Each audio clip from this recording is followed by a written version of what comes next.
Hello student, एक बार फिर से आपका स्वागत है हमारे यूट्यूब प्लेटफॉर्म पे और मेरा नाम है अंकित तिवारी। आज हम बात करने वाले हैं एक बड़े ही इंपॉर्टेंट टॉपिक के बारे में जिसका नाम है लॉ ऑफ इंडिपेंडेंट असॉर्टमेंट।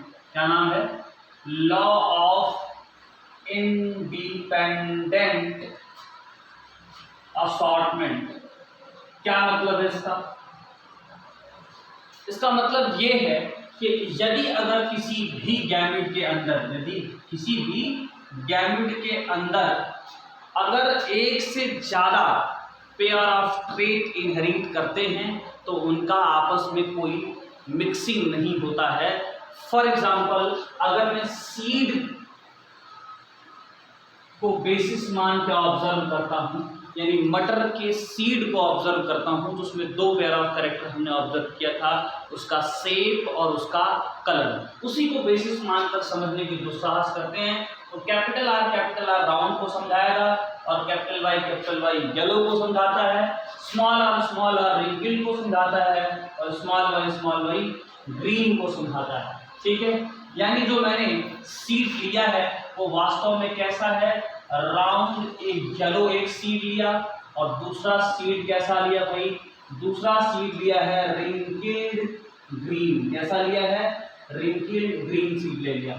अब क्या करेंगे? गैमेट बनाएंगे। जैसा कि हम जानते हैं कि अगर कोई भी डिप्लॉयड लिविंग ऑर्गेनिज्म है और उसके अंदर गैमेट अगर बनाना होता है तो मियोसिस जैसे सेल डिवीजन को प्रीफर किया जाता है। क्या है मियोसिस? मियोसिस सेल डिवीजन का वो तरीका है जिसमें क्रोमोसोम का जो नंबर है वो आधा हो जाता है।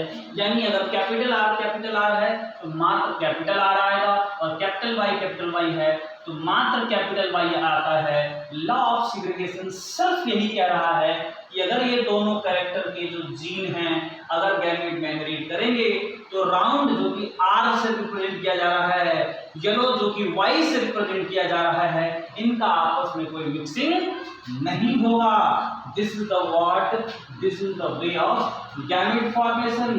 Capital R small Y and here is also small Y. ठीक है, गैमेट बन के तैयार हो गया। अब अगर गैमेट बन गया तो क्या करेंगे? क्रॉस होगा, यानी वो फर्टिलाइज होंगे और फर्टिलाइज होने के बाद क्या बनाएंगे भाई? जाइगोट बनाएंगे। तो उसके लिए हम एक नियम फॉलो करते हैं जिसको बोलते हैं पिनेट स्क्वायर रूल। क्या करने वाले हैं? इधर लिखेंगे स्मॉल आर स्मॉल वाई, यहाँ लिखेंगे कैपिटल आर कैपिटल वाई और यहाँ लिखेंगे कैपिटल आर कैपिटल वाई। अब इनका क्रॉस करा दें तो capital R capital Y small Y, capital R capital Y small Y. Same thing happening here also, capital R capital Y small Y, capital capital Y small Y.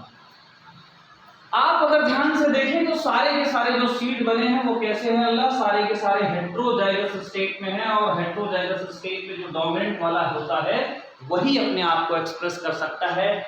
वजह मैंने देखा कि F1 generation में जितना seed मुझे मिला सारे का सारा राउंड येलो मिला, जबकि जेनेटिक मटेरियल तो दोनों पेरेंट्स से आए हैं, स्मॉल आर भी है कैपिटल आर भी है, लेकिन दिख कैसा रहा है? कैपिटल आर के चलते दिख रहा है round. Capital Y small Y दोनों है पर दिख कैसा रहा है? येलो। इस तरह से यहाँ से लॉ ऑफ डोमिनेंसी प्रूफ होती है। बात क्लियर है? अब उसके बाद आगे अब क्या करेंगे? अब बनाएंगे हम F2 जनरेशन। F2 जनरेशन में क्या करने वाले हैं? F2 जनरेशन में ये जो हमने सीड बनाया है इसी को दोबारा ले लेंगे। Capital R capital Y small Y, यहाँ capital R capital Y small, ये ले लिया मैंने दो सीड और जिसका जेनेटिक मटेरियल आपको दिख रहा है। अब क्या करने वाले हैं? इनसे फिर हम गैमेट बनाएंगे। क्या बनाएंगे? गैमेट बनाएंगे। अब गैमेट बनाने का रूल होता है कि जितने नंबर ऑफ हेट्रोजाइगस हैं उसको हम n मान लेते हैं। तो मेरे पास नंबर ऑफ हेट्रोजाइगस कितने हैं? 2 हैं। तो भाई एक कैपिटल आर स्मॉल आर है और एक कैपिटल वाई स्मॉल वाई है, तो मेरे पास 2 हेट्रोजाइगस हैं। तो n की प्लेस पे अगर मैं 2 रख दूंगा तो क्या हो जाएगा भाई? 2 टू द पावर 2। तो 4 तरह के गैमेट बन सकते हैं। चेक भी कर सकते हैं, capital R capital R small Y, फिर स्मॉल आर कैपिटल वाई और फिर स्मॉल आर स्मॉल वाई, ये 4 तरह के गैमेट इसमें बने। Same thing happening here also, capital R capital Y, capital R small Y, then small R capital Y और small R small Y. 4 तरह के गैमेट बन के तैयार हो गए। बेटा गैमेट तो बन गया, अब गैमेट बनने के बाद क्या होता है? फर्टिलाइजेशन होता है, यानी ये आपस में आप क्या करेंगे? फर्टिलाइजेशन करेंगे। और फर्टिलाइजेशन के बाद क्या बनाने वाले हैं? फर्टिलाइजेशन के बाद आप ये बनाएंगे जाइगोट। और आप देखेंगे कि सीड हमारा कैसा दिख रहा है। तो आइए जानते हैं सीड कैसा दिखता है। उसके लिए दोबारा हम वही पेरेंट स्क्वायर रूल बनाएंगे और इस बार थोड़ा बड़ा बनाएंगे, ठीक है।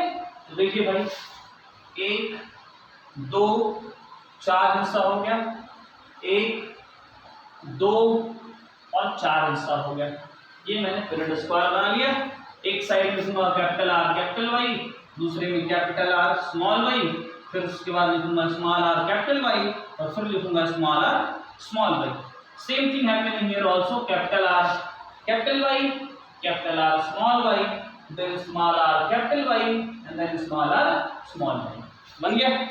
अब बनने के बाद क्रॉस कराएंगे capital R capital Y capital Y capital R capital Y small Y. फिर क्या होगा? Capital R small R capital Y, then क्या होगा? Capital R small R capital Y small Y, ठीक है। फिर क्या करेंगे?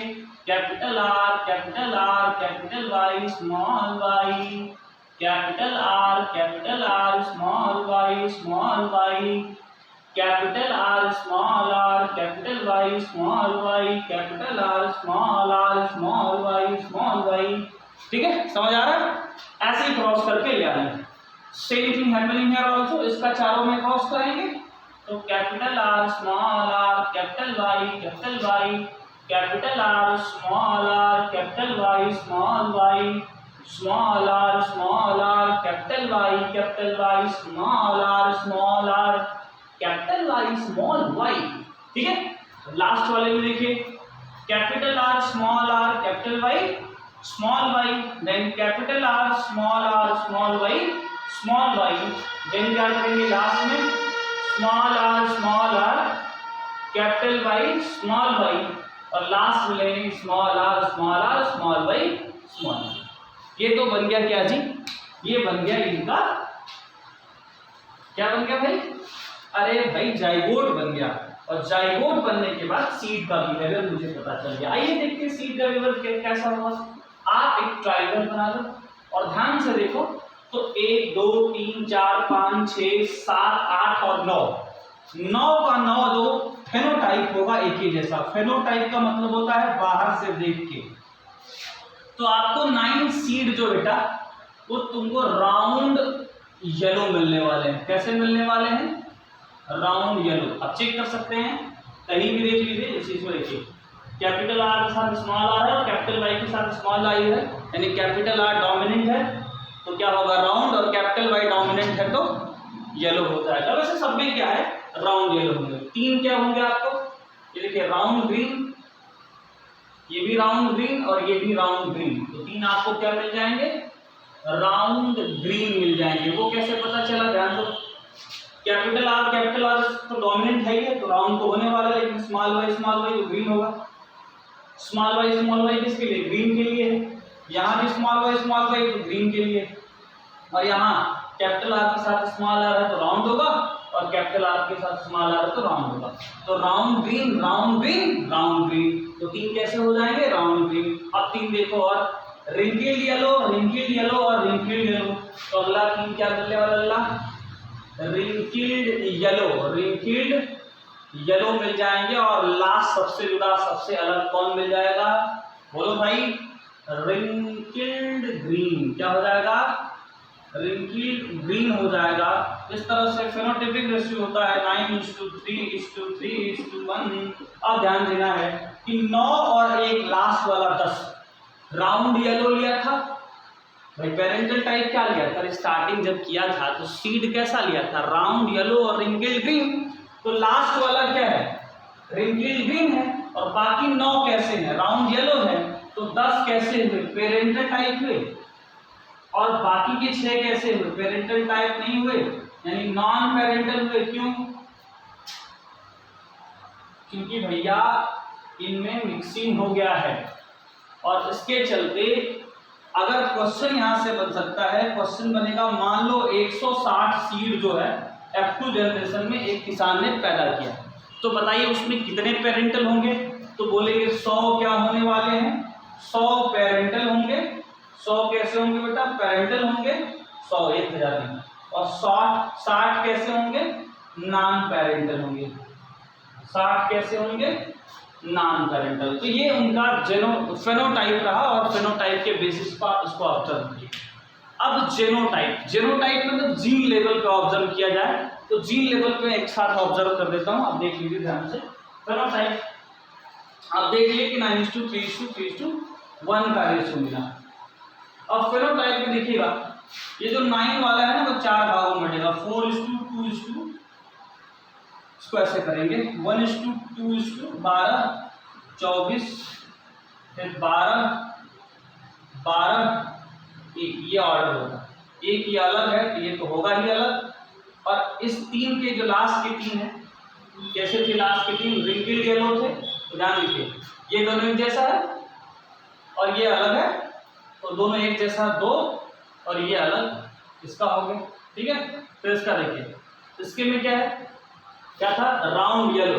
देखिए राउंड येलो, कहाँ गया राउंड येलो भाई?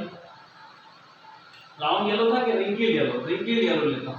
तो देखो रिंकिल येलो में देखो क्या है, रिंकिल येलो ये भी है, रिंकिल येलो ये भी है, रिंकिल येलो ये भी है, लेकिन ये दोनों एक जैसे हैं, क्योंकि ये दोनों एक जैसे हो गए और ये उससे अलग हो गए, तो 1:2 हो गया। अब लास्ट में 9 वाले में, 9 में 1 2 3 4 तो एक ही जैसे, तो 4 हो गया। फिर देखो ध्यान से, ये दोनों एक जैसे हैं तो 2 हो गया। फिर देखो ये दोनों एक जैसे हैं तो ये 2 हो गया। और लास्ट में ये सबसे अलग सबसे जुड़ा तो 1 हो गया। तो ये चारों जीन के आधार पे क्या है, 9 जो है, जो 9 फेनोटाइप दिख रहे हैं वो जीन के आधार पे 4 तरह के हो सकते हैं, 1:2:2:4 का रेशियो। ठीक है, ये जीनोटाइप का रेशियो हो, ये पूछा नहीं जाएगा, फिर भी याद रख सकते हैं। जीनोटाइप का रेशियो 12, 24, 12, 12, 1, 100। इस कहानी में सिर्फ इतना ही। मिलते हैं एक नई शुरुआत, नई दिशा और नए जोशो जुनून के साथ अगली वीडियो में, जिसमें हम बात करने वाले हैं ब्लड ग्रुपिंग सिस्टम के बारे में। So for today it is sufficient for you.